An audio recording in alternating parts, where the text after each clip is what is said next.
Ongolegen, ole ole, Ongolegen, Ongolegen, Ongolegen, ole ole. ዋጓን ዩቲዩብ ዋጓን ገነርስ ዋጓን አርሰናላውያን እንደምን አደራችሁ እንደምን ዋላችሁ እንደምን አመሻችሁ በያላችሁበት ሀገር ሰዓት አቆጣጠር እንደምከረማችሁ ሳሚ ነኝ ለማታውቁኝ የዩቲዩብ ቻናሌ ስም ሳሚ ገነር ይባላል የአርሰናል ደጋፊ ከሆናችሁ ስለ አርሰናል መስማት የምትወዱ እንዲሁም የሌላ ክለብ ደጋፊዎች ሆናችሁ ስለ አርሰናል መስማት የምትፈልጉ ምን ጠብቃላችሁ አሁኑኑ ሰብስክራይብ በማድረግ ቤተሰብ መሆን ትችላላችሁ ነባሮች ላይክ ሼር ኮሜንት ላይ ደግሞ ሀሳብ አስተያየታችሁን በመስጠት ዩቲዩብ ቻናላችንን ሞቅ ደመቅ እንድታረጉ አስል በአክብሮት ጠይቃለሁ። ለትላንቱን ቪዲዮ ሞቅ ደመቅ በቻላችሁት አቅም ከዚህ በፊቱ ይሻላል አሪፍ ላይኮች ያን ያህል መጠብቀውም ያክል ባይሆንም ነገር ግን ጥሩ የሚባል መነቃቃት የትላንቱ ቪዲዮ ላይ ታይቷል። ይቀጥል። ይህን ቪዲዮ አሁን እያየሁ ያለው ፕሊዝ ላይክ በማድረግ ቪዲዮ እንድትጀምር ስል በአክብሮት ጠይቃለሁ። የእናንተ ላይክ ማድረግ እናንተ ምንም አይጎዳም። ነገር ግን እኔ ምሰራው ሰዓቴን ኢነርጂን ዌስት አድርጌ ምሰራ ቪዲዮ እንደዚህ አይነት ኮንተንት ለሚፈልጉ ሰዎች እንዲደርስ ዩቲዩብ ሪኮመንድ ስለሚያደርግልኝ ማለት ነው። የአርሰናል ደጋፊ ኮንክ ካሮንሽም ላይክ እያደረጋችሁ ጀምሩ። ኤኒዌይስ ተመልሻለሁ። የ18ኛ ሳምንት ተጠባቂው የፕሪሚየር ሊግ ጨዋታ በሜዳችን ኤምሬትስ ብራይተንን ሲግልስን አስተናግደን ተጫውተን አሁንም በጠባብ ውጤትና ልብ አንጠልጥል በነበረ ጨዋታ 2-1 በሆነ ውጤት ማሸነፍ ችለናል። ማን እንደረገመን አይዶን ነው። ኮምፈርተብል የሆነ ድል ከኛ ከራቀ ትንሽ ቆይቷል። ነገር ግን ሊስን ዋናው ማተር የሚያደርገው 3 ነጥብ ነው። ጨዋታውን ቀደም ብሎ የፕሪሚየር ሊጉን ጨዋታ የጀመረው እንግዲህ የዛሬን ማለት ነው ማን ሲቲ ነበረ። ሸቀጣችንን እፍና አድርገን ለመቋጠር የተግተን ነበረ ስራ ላይም ብንሆን፣ ነገር ግን 83ኛ አካባቢ ደቂቃ ላይ ሼርኪ እንግዲህ አስቆጥሮ ያውላ 83 ደቂቃ ድረስ ሁሉ ያየሁትና የቋጠርኩትን ጨዋታ እንግዲህ ስልኬን አስወርውሮ እንዳቋረጥ ያደረገኝ ሞመንት ነበረ። ስለዚህ ለተወሰኑ ሰዓታትም ቢሆን ሞቅ አድርጎልን ያው እንግዲህ ቦታችንን ንፋስም እንዳይመታት ሞቅ አድርጎልን ማን ሲቲ ይዞት ቆይቷል። ነገር ግን እኛም በተመሳሳይ 2-1 በሆነ ውጤት እንግዲህ ወደ ቦታችን ወዲያው ከሰዓታት በኋላ መመለስ ችለናል ማለት ነው። ስለዚህ ጨዋታ አንዳንድ ነገር እንበል። በመጀመሪያ ደረጃ አርሰናል ይዞት የገባውን ስታርቲንግ ላይንአፕ ስመለከት ዋት ዘ ፋክ ነው ያልኩት። ምክንያቱም ደግሞ ሁለት የመስመር ተከላካዮቻችን ትላንትና ፕሪዲክሽን ላይንአፕ ላይ ከተናገርኩት ለየት ያሉ ነበሩ። በስተግራ በኩል ያለው ኦኬ፣ ምክንያቱም ከዚህ በፊት በግራ የመከላከል ክንፍ ቦታ ላይ ሲጫወት የምናውቀው ማይልስ ሉዊስ ስኬሊ ነበር የተሰለፈው። በቀኝ በኩል ግን ካሞን ቲምበርን ስጠብቅ ማን ቢሆን ጥሩ ነው? ዴክለን ራይስ። አይዶኖ ቲምበር ምን እንደሆነ አይዶኖ ካላፊዮሪ ምን እንደሆነ። ሁለቱም ግን ቤንች ላይ ራሱ አልነበሩ። ሜቢ ኢልነስ ሊሆን ይችላል። ነገር ግን እስካሁን ቪዲዮን እስከምሰራበት ጊዜ ድረስ ምንም ያወቅኩት ነገር የለም። አርሰናል ጨዋታውን ፈርስታፍን በሚገርም ሁኔታ ነበር የጀመረው። ቻንስ ክሬት ለማድረግ 3 ደቂቃ ነበር የወሰደበት። ቪክቶር ኮሬዝ አሪፍ እንቅስቃሴ አድርጎ እንግዲህ ራሱን ለጎል አመቻችቶ ጥሩ የሚባል ፖዚሽን ላይ ከበረኛ ጋር ተገናኝቶ ነበር። ሊስን የሙከራት ኳስ ግን ዋተፋክ የምታስብለች ምን እንደሆነ አላውቅም። ቪክቶር ኮሬዝ እንግዲህ ሁሌ ባክ እንደማደርግ ታውቃለህ። ነገር ግን እዚህ ኳስ ላይ ነጥብ አስጠለኛል ዛሬ። ኢንጀነራል የሚገርም እንቅስቃሴ ነበር ያደረገው ቪክቶር ኮሬዝ። ስፔሻሊ ለቡካዮ ሳካ አሪፍ አይነት ኳሶችን እንዲያገኝ ሆልድ እያደረገ ኳሶችን የሚያወርድባቸው አሪፍ እንቅስቃሴዎችም ነበሩት።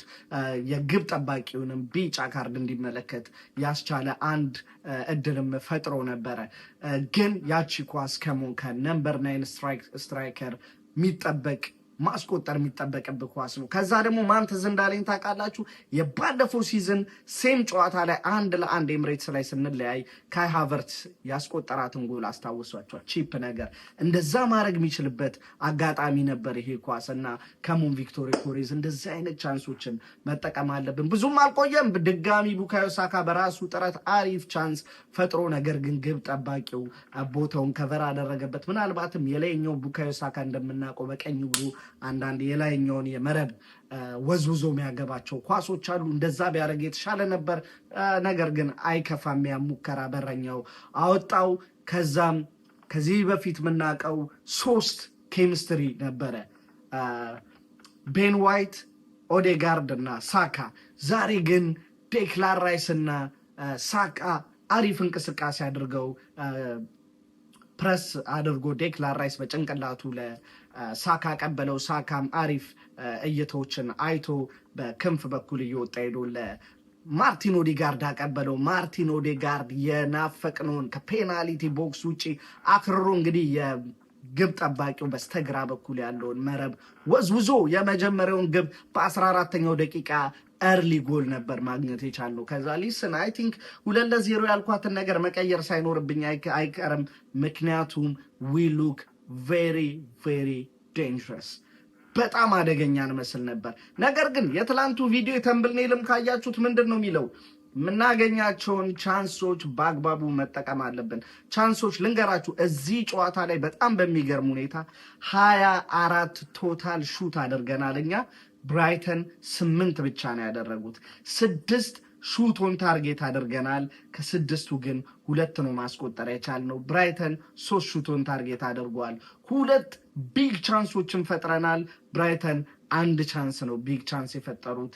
2 ቢግ ቻንሶችን ደግሞ የፈጠርናቸውን 2 ቢግ ቻንሶች ሚስ አድርገናል። ብራይተን ግን የፈጠሯትን 1 ቢግ ቻንስ እነሱ ሚስ አላደረጉ። ምንም ሚስ ያደረጉት ቢግ ቻንስ የለም። ኤክስፔክትድ ጎል 2.8 2.8 ኤክስፔክትድ ጎል ስናስመዘግብ ብራይተን በተቃራኒው 0.8 ብቻ ነበረ። ስለዚህ እንደምታዩት ስታቱ ላይ ራሱ እጅግ በጣም ብዙ እድሎች ነበሩ። ይህን ጨዋታ ያን ያህል ብዙ ክሊር የሚባሉ ቻንሶች እዚህ ጨዋታ ላይ አልነበሩም ከክሪስታል ፓላሱ አንጻር። ነገር ግን በጣም የጨዋታ ዶሚኔንት ነበረን፣ ሹቶችም ነበሩ።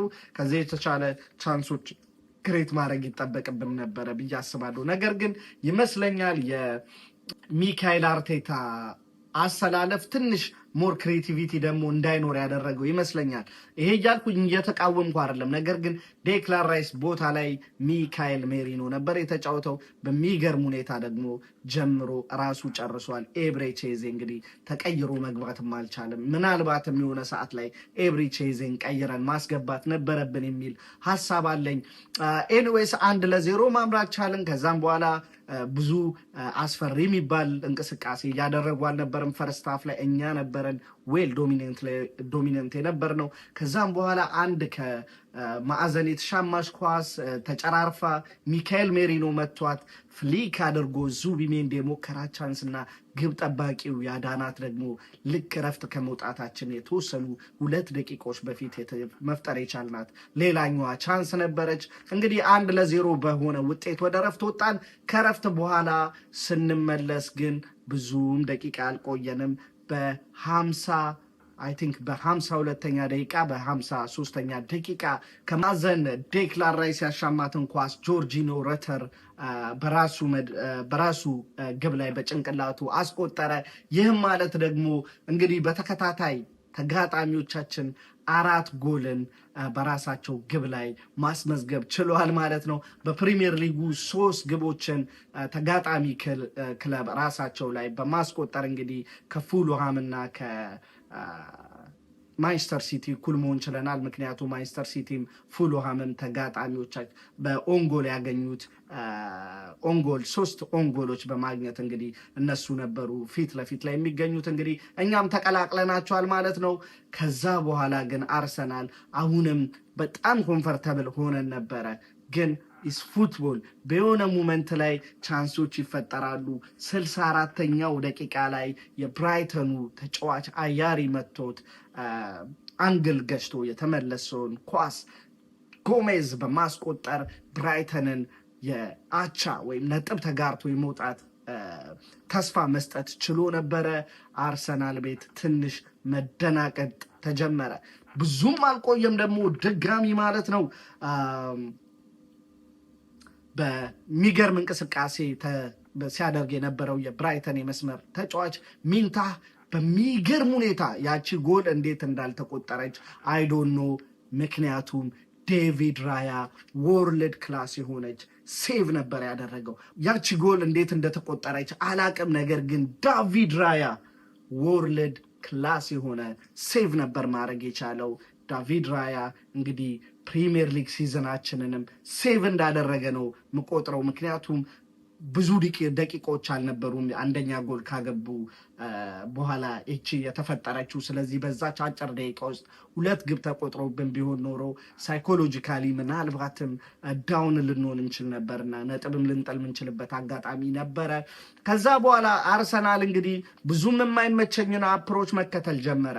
ስፔሻሊ ግቧ ከተቆጠረች በኋላ የነበሩትን 10-15 ደቂቃ ፖዚሽናል ፕረስ ሚያደርግ የለም፣ ፖዚሽን ማርክ ብቻ ነው። እሱ ደግሞ ዋጋ ያስከፍለናል። እኔ ማምነው የፈለገ ነገር ይሁን we have enough quality players ያ ተጋጣሚዎቻችንን በራሳቸው የግብ ክልል ፕረስ እያደረግን እዛው መቆየት መቻል አለብን። ከዛ በኋላ ማርቲኔሊ ትሮሳርድን ቀይሮ ከገባ በኋላ እንደዛ ፕረስ እያደረግን የተሻለ ነገር መፍጠር ችለን ነበረ። ቡካዮ ሳካም አሪፍ አጋጣሚ በ88ኛው ደቂቃ ላይ እንግዲህ ማርቲኔሊ አሪፍ ቻንስ ፈጥሮለት ነበር። ማርቲኔሊ እንግዲህ አልተጠቀመበትም፣ ሰቀለው። እንደዚህ አይነት ቻንሶችን አሁን ይሄ ኪለር ነበር፣ በቃ ኪለር ጎል ነበር የሚሆነው። እስከ መጨረሻው እስከ 90 ምናምንኛው ደቂቃ ድረስ በፍራቻ እንቆይም ነበረ። ስለዚህ እንደዚህ አይነት ቻንሶችን አሁንም ክሊኒካል መሆን አለብን። ስለዚህ ትናንት የጠቀስኳቸው ቪዲዮ ላይ የጠቀስኳቸው 2 መፈራቸው ነገሮች አሉ። አንደኛ ክሊኒካል መሆን አለብን፣ ሁለተኛ ደግሞ ሌት ጎሎችን መጠንቀቅ አለብን ብያለሁ። ቆይተው ዘግይተው የሚቆጠሩ ጎሎችን ዛሬ ሀፕን የሆነው እሱ ነው። ምንም እንኳን ነጥብ ባናጣበትም አሁንም ሚካኤል አርቴታና ቲሙ እዚህ ነገር ላይ መስራት አለባቸው ብዬ አስባለሁ። ምክንያቱም አንድ ቀን ነጥብ ሊያስጥለን ይችላል እና ደግሞ ይችኛዋ ጎል ከተቀጠረብን በኋላ ጨዋታን ለተጋጣሚ ያሳልፈው ምንሰጠው ነገር ለኔ ብዙም እየወደድኩት አይደለም። ኮንፈርትም እየሰጠን አይደለም እንደፋን ማለት ነው። አደገኝነትን አለው። በዚህ አጋጣሚ የዛሬው ጨዋታ ላይ እጅግ በጣም ደስ የሚለው ተቀይሮ ከረጅም ጉዳት በኋላ እንግዲህ ጋብሪኤል ማጋሌዝ ማይልስ ሉዊስ ስኬሊን ቀይሮ መግባት ችሎ ነበር። እንግዲህ ሂዝ ባክ። ከአሁን በኋላ የክሊንሺት ሪከርዳችን እንግዲህ ይመለሳል ብዬ አስባለሁ። ፐርፌክት ሰዓት ላይ ነው ደግሞ የመጣው። ጋቢ እንግዲህ አሪፍ ጊዜ ላይ ነው የመጣልን ብዬ አስባለሁ። ምክንያቱም እንግዲህ በሳምንቱ አጋማሽ ቪላን በሜዳችን አስተናግደን እንገጥማለን። ሆፕፉሊ የሃ ጨዋታ ሊስን ኢሴ ፋኪን ሪቬንጅ። እዛ ጨዋታ ላይ በቀል እፈልጋለሁ። አልረሳሁትም የኡናይ ኤምሬን የቪላ ፓርክ ያለቀ ሰዓት ግብ አንጀቴን እርር ያደረገኝ ጨዋታ።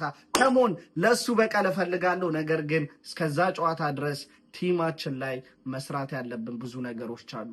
ኤኒዌይስ ዋናው ነገር ምንድነው? የትንፍጩ ዱቄቱን አምጩ ነው። ዱቄቱ 3 ነጥብ ነው። ዱቄቱ መጥቷል። አሁንም ቶፕ ኦፍ ዘ ሊግ በ42 ነጥብ መሆናችን አልቀረም። ስቲል ቶፕ ኦፍ ዘ ሊግ ነን ማለት ነው። ለዛሬ መጣሁበት ርዕሴን ይመስላል። ከተመቻችሁ ላይክ፣ ካልተመቻችሁም ላይክ አደርጋችሁ ሳሚቷች ብትስተካከል የምትሉትን ኮመንት ሴክሽን ላይ አሳውቁኝ። ለዛሬ የነበረን ርዕሴን ይመስላል። አም አውት ፒስ። ካም ኦን ዩ ገነርስ።